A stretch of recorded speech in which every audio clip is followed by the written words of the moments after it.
प्यारे बच्चों, आज हम लोग वर्तनी के बारे में पढ़ेंगे, यानी स्पेलिंग के बारे में पढ़ेंगे। अक्सर हम लोग जब नकल बोलते हैं 25 शब्द 30 शब्द, तो देखा ये जाता है कि 2-4 बच्चों को छोड़कर बाकी सभी बच्चों का 70 से 80% गलत हो जाता है। जहाँ छोटी की मात्रा लगानी है वहाँ तुम बड़ी लगा देते हो, जहाँ छोटा ऊ लगाना है वहाँ बड़ा ऊ लगा देते हो। कई प्रकार की गलतियाँ होती हैं। इन गलतियों को सुधारने के लिए या ये गलतियाँ न हो, इससे बचने के लिए हमने आपके लिए एक छोटा सा प्रोजेक्ट तैयार किया है ताकि आपको इन गलतियों से बचाया जा सके। देखिए यहाँ पे वर्तनी, इसको अंग्रेजी में स्पेलिंग कहते हैं, इसको हम स्पेलिंग कहते हैं, ठीक ना। स्पेलिंग देखो, ये जो कलरफुल यहाँ देख रहे हो ना, जो क्रॉस किया गया है, यहाँ ध्यान देना। ये जितने लिखे गए हैं, यहाँ देखो, बुद्ध हम लोग लिखते हैं, गलत है ये।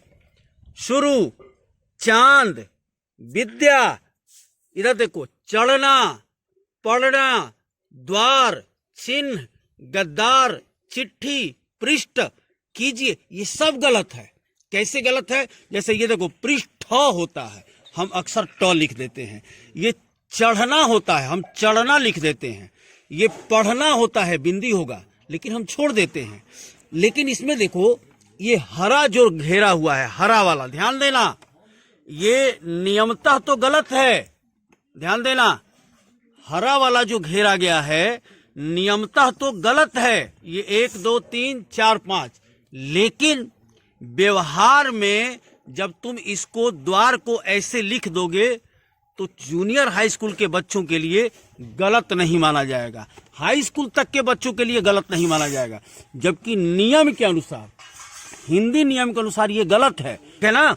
आइए, शब्दों के वर्ण क्रम को वर्तनी कहते हैं। परिभाषा हो गया, शब्दों के वर्ण क्रम को, किस क्रम में हमको अक्षर यूज करना है, मात्रा यूज करना है, इसको वर्तनी कहते हैं। नियम पहला, ध्यान दो, वर्ण ख को गलत न लिखो। अक्सर ख को गलती लिखते हो, यहां ध्यान दो, ख ऐसे लिखेंगे, ये लाइन में सटना चाहिए। ये दिखाई दे रहा है ना, सटना चाहिए। अगर तुम ऐसे लिखते हो तो ये रवाता पढ़ा जाएगा, तो गलत है। गलत है ना बेटा? इसलिए ऐसे ख लिखना है। ख, पहली गलती सुधार लेना, जब भी ख लिखा जाएगा ये सटेगा। दूसरी चीज, शिरोरेखा, बताया था शिरोरेखा ना, ऊपर जो खींचते हैं, शिरोरेखा का सही प्रयोग करें। शिरोरेखा का जहां आधा शिरोरेखा लगेगा वहां आधा लगाओ, और जहां पूरा लगेगा वहां पूरा। ये देखो, ये सब क्या है? सही है, ये सब सही है, ठीक है, ये सब सही है। ये क्या है? गलत है, पूरा लगा है। तीसरा नियम देखो, संयुक्ताक्षर, ये 4 ही संयुक्त अक्षर है, छ, त्र, ज्ञ, श्र। इसके अलावा अगर कोई संयुक्त अक्षर लगाते हो तो हिंदी के नियमानुसार वो गलत है। लेकिन व्यवहार में, जैसे द में ये वो लग गया, ये भी संयुक्त अक्षर बन गया, ये गलत है, लेकिन व्यवहार में इसको सही माना जाएगा। ये देखो, द में एक आधा द लग गया, ये भी संयुक्त अक्षर हो गया, लेकिन नियमतः क्या है? इन चारों में ये नहीं आता, लेकिन व्यवहार में इसको सही माना जाएगा। यहां देखो, द में लगा हुआ है नीचे, नियम के अनुसार ये गलत है, लेकिन व्यवहार में जब लिखोगे तो इसे गलत नहीं माना जाएगा। उसी तरह विद्या ऐसे लिखते हो, नियमतः क्या है? ये गलत है, लेकिन व्यवहार में इसको गलत नहीं माना जाता है। समझ गए ना? अब आगे बढ़ते हैं, आपको यहां दिखाते हैं। किसी अन्य को संयुक्ताक्षर नहीं लिखना चाहिए। जैसे ये है, हमको नियमतः बुद्ध ऐसे नहीं लिखना चाहिए, ऐसे लिखना चाहिए। लेकिन फिर मैं बोल रहा हूं, ऐसे लिख देते हो तो हम लोग जैसे भी इसे सही मान लेते हैं, क्योंकि अधिकतर लोग ऐसे ही लिखते हैं। लेकिन नियम के अनुसार ये क्या है? गलत है। समझ रहे हो ना? उसी तरह ये देखो, द में वो लगा हुआ है, द्वारिका, ये भी गलत है, ऐसे होना चाहिए, क्योंकि ये संयुक्त अक्षर नहीं है। विद्यालय ऐसे ही लिखते हैं हम लोग, बड़े बड़े लोग लिखते हैं, कई जगह तो प्रिंट में भी है, लेकिन इस तरह लिखा जाना चाहिए, ये सही है। कोशिश ऐसे करना, अगर ऐसे लिख दोगे तो गलत नहीं माना जाएगा, नियमतः गलत है। चौथा देखो, अक्सर ई का मात्रा जबरदस्ती प्रयोग करते हैं हम लोग। जैसे द्वारिका, इसमें छोटी ई का मात्रा नहीं है, ये है क्या? द्वारका, र का, ये द्वारिका गलत है। जैसे वापस, वापस सही है, लेकिन बच्चे क्या लिखते हैं? वापिस। ये गलत है। जो काले अक्षर से छोटी की मात्रा है ये गलत है। वापस होना चाहिए।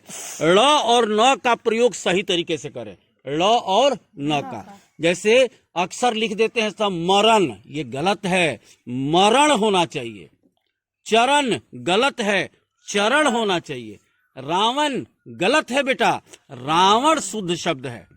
कारण गलत है, कारण शुद्ध शब्द है। तो ये जो गलतियां आप करते हो इसको सुधारना होगा, ठीक है।